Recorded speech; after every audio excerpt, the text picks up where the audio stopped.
नमस्कार बच्चों, स्वागत है आप सभी का अपने YouTube चैनल अवस्था एकेडमी पे।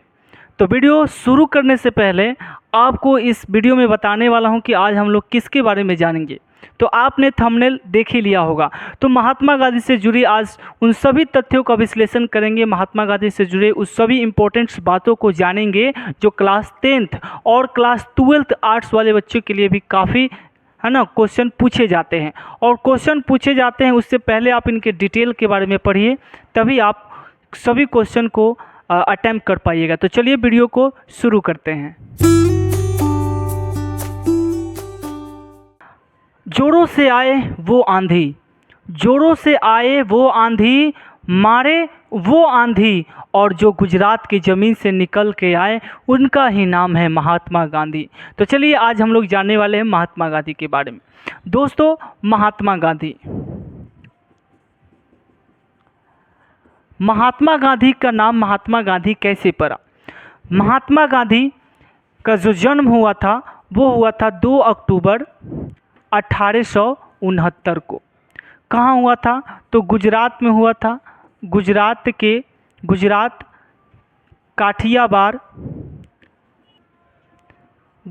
काठियावाड़ प्रदीप पोरबंदर। तो महात्मा गांधी ने भारतीय राजनीति में अनेक प्रकार की विचारधाराओं को परिवर्तित किया। इनके ही देख रेख में अनेक महत्वपूर्ण आंदोलन किए गए, बहुत ऐसे कार्य की गई जिसमें महात्मा गांधी अजर अमर हो गए। सन 1885 इस दिन क्या हुआ था? एक कांग्रेस की स्थापना की गई थी। 1885 को। और इसकी स्थापना किए कौन थे? तो सर A.O. ह्यूम, जो एक सिविल सर्विसेज अधिकारी थे, है ना, ब्रिटिश सिविल सर्विसेज अधिकारी थे। इन्होंने क्या किया कि लोगों की राजनीति, विचारधारा और शिक्षित लोगों की भावनाओं को जोड़ने के लिए 1885 में जो रिटायर थे A.O. ह्यूम, उन्होंने राष्ट्रीय कांग्रेस की स्थापना की। इसके बाद 1885 से लेकर 1905 के ईस्वी को कहा गया उदारवादी युग। 1905 से लेकर 1999 को उग्रवादी युग, और 1919 और 1919 से लेकर 1948 के युग को कहा गया गांधी युग। तो महात्मा गांधी का जन्म होता है 2 अक्टूबर 1869 को। महात्मा गांधी सत्य और अहिंसा के पुजारी भी कहे जाते हैं, इसलिए भारतवर्ष में 2 अक्टूबर को अहिंसा दिवस के रूप में भी मनाया जाता है और गांधी जयंती के रूप में भी मनाया जाता है।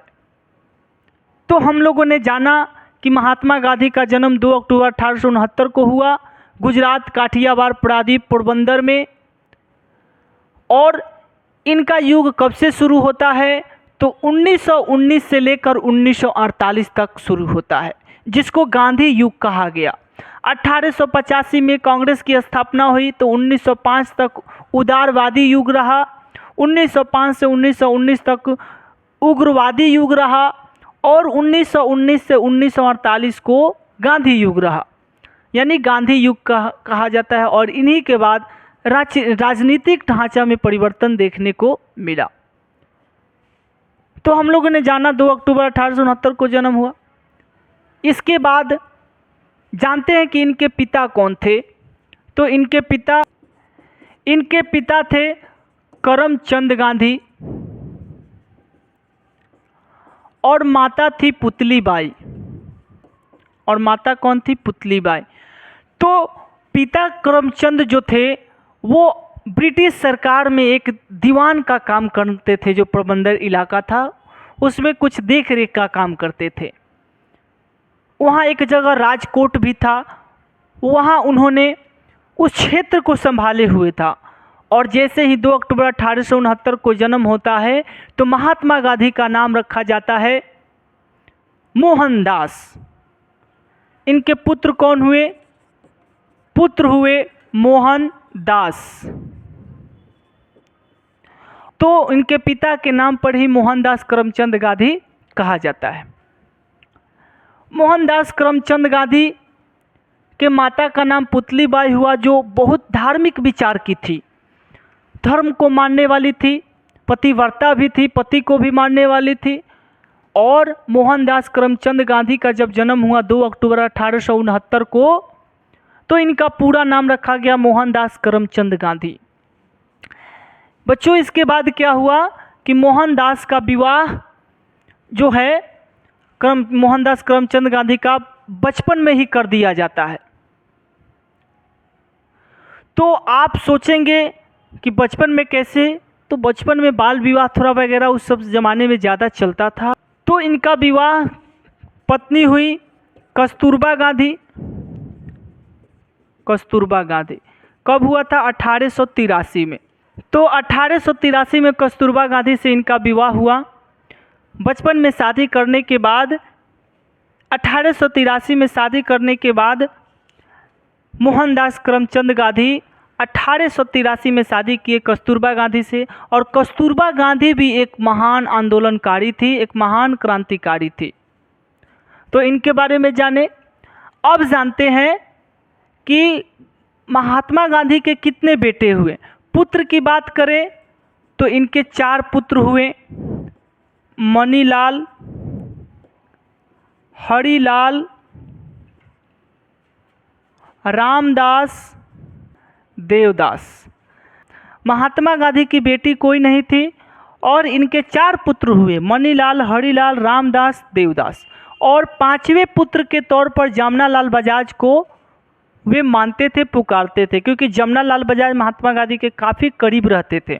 तो 5वें पुत्र कौन हुए? जमनालाल बजाज। 5वें पुत्र कहे जाते थे जमनालाल बजाज। हालांकि इनके 4 पुत्र थे, मनीलाल, हरिलाल, रामदास, देवदास, है ना, 4 पुत्र थे। 5वां पुत्र कौन था? जमनालाल बजाज कहलाते थे। प्यार से इनको 5वां पुत्र कहते थे, जमनालाल बजाज, क्योंकि ये काफ़ी करीब रहते थे।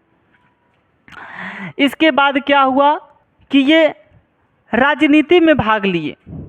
इसके बाद काफ़ी राजनीति में उतार चढ़ाव आया। महात्मा गांधी के राजनीतिक गुरु हुए गोपाल कृष्ण गोखले।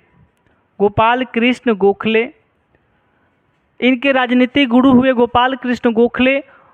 और महात्मा गांधी के बहुत अनुयायी थे, बहुत शिष्या थी। इनमें प्रमुख माना जाता था कि जो प्रमुख शिष्या थी महात्मा गांधी की, वो मीराबेन थी। मीराबेन इनकी प्रमुख शिष्यों में से एक मानी जाती है। जब शादी हो गया, राजनीतिक गुरु हो गया, इनकी शिष्या भी हो गई, तो इनके आइए शिक्षा के बारे में जानते हैं। शिक्षा के बारे में जानेंगे तो महात्मा गांधी की प्रारंभिक जो शिक्षा थी वो अपने गांव में ही, पोरबंदर में ही हुआ था, प्राथमिक विद्यालय में। इन्होंने हाई स्कूल की शिक्षा जो प्राप्त की थी वो अल्फ्रेड राजकोट एक हाई स्कूल था, वहाँ से इन्होंने हाई स्कूल का परीक्षा पास किया। और महात्मा गांधी ने जो उच्च शिक्षा प्राप्त किया था वो श्यामलदास भावनगर से प्राप्त किया था। ठीक है, महात्मा गांधी किए थे, तो बच्चों, महात्मा गांधी अपना जो उच्च स्तरीय शिक्षा प्राप्त किए थे वो श्यामलदास भावनगर से कॉलेज की शिक्षा प्राप्त किए। इसके बाद जानते हैं कि ये कॉलेज की शिक्षा प्राप्त करने के बाद क्या किए। सन आया आपका 1888। सन 1888 इन्होंने लंदन में वकील की पढ़ाई पढ़ने के लिए चले गए।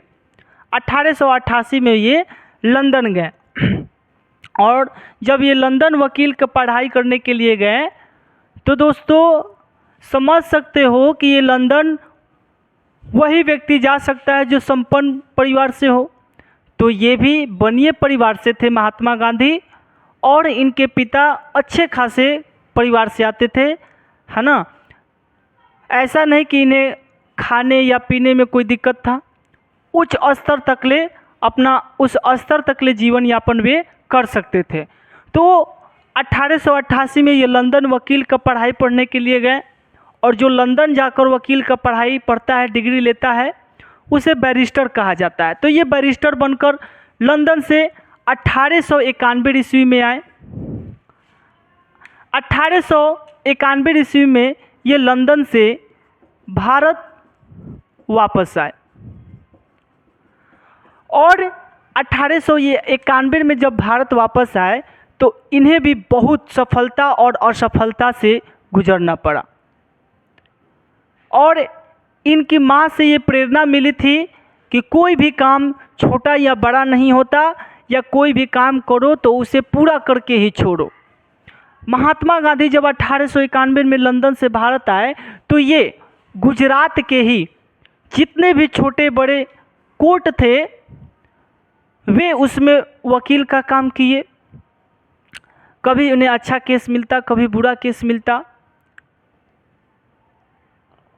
इसी सिचुएशन में क्या हुआ कि एक दादा अब्दुल्ला नाम का व्यापारी था गुजरात का। गुजरात का एक दादा अब्दुल्ला था, और इस व्यापारी का व्यापार देश विदेश सभी जगह थे, लेकिन इसके खिलाफ बहुत सारे केस भी थे।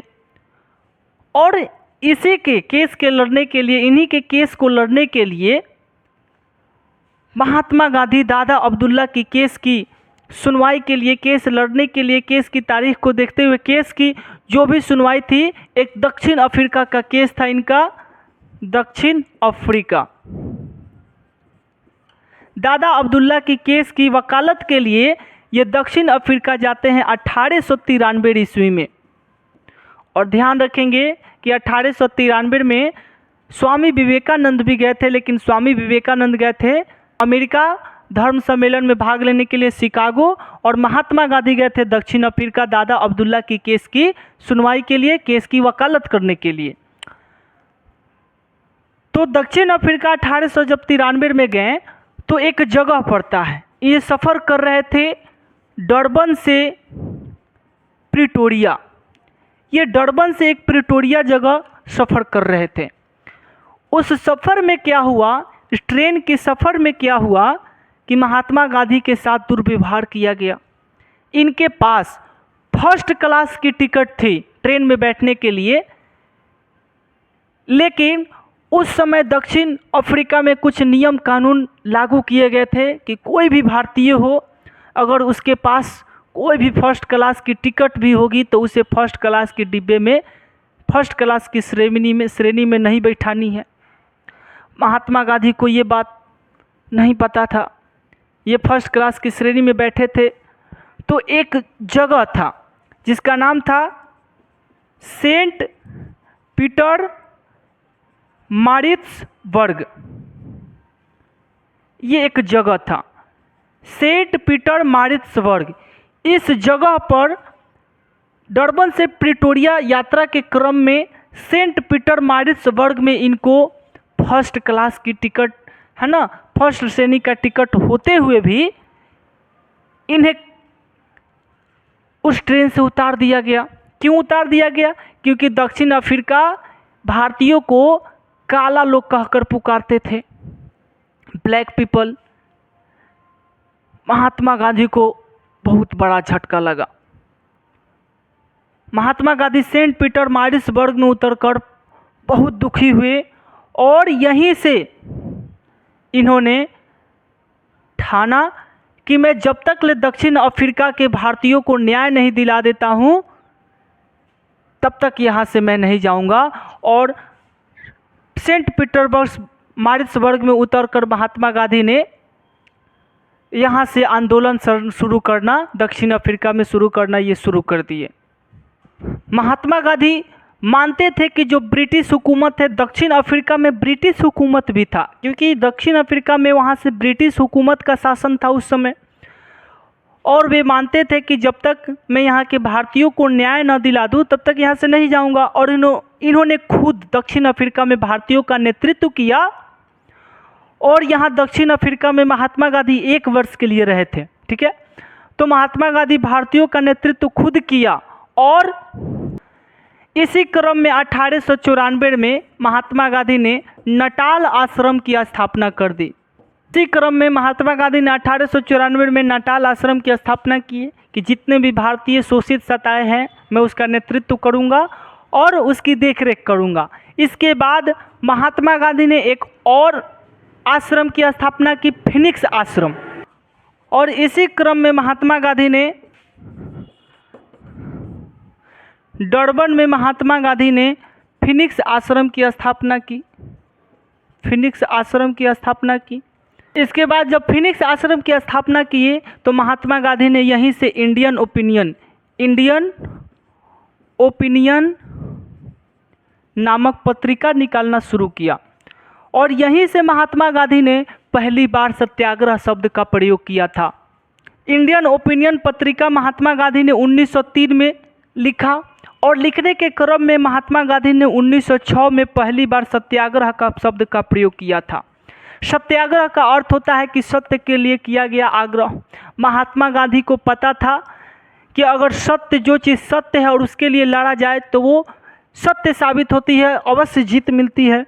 जब सेंट पीटर मारिट्सबर्ग में महात्मा गांधी को उतारा गया था तो इस सच को लेकर वो कोर्ट की दरवाजा के हर जगह वो घूमते रहे और जीते भी और अपने सच को लेकर आगे बढ़े। इसलिए इन्होंने इंडियन ओपिनियन 1903 में जब पत्रिका लिखा तो 1906 में एक शब्द निकाला, सत्याग्रह, सत्य के लिए किया गया आग्रह। और 1906 में ही महात्मा गांधी ने सत्याग्रह शब्द का पहली बार प्रयोग भी किया था।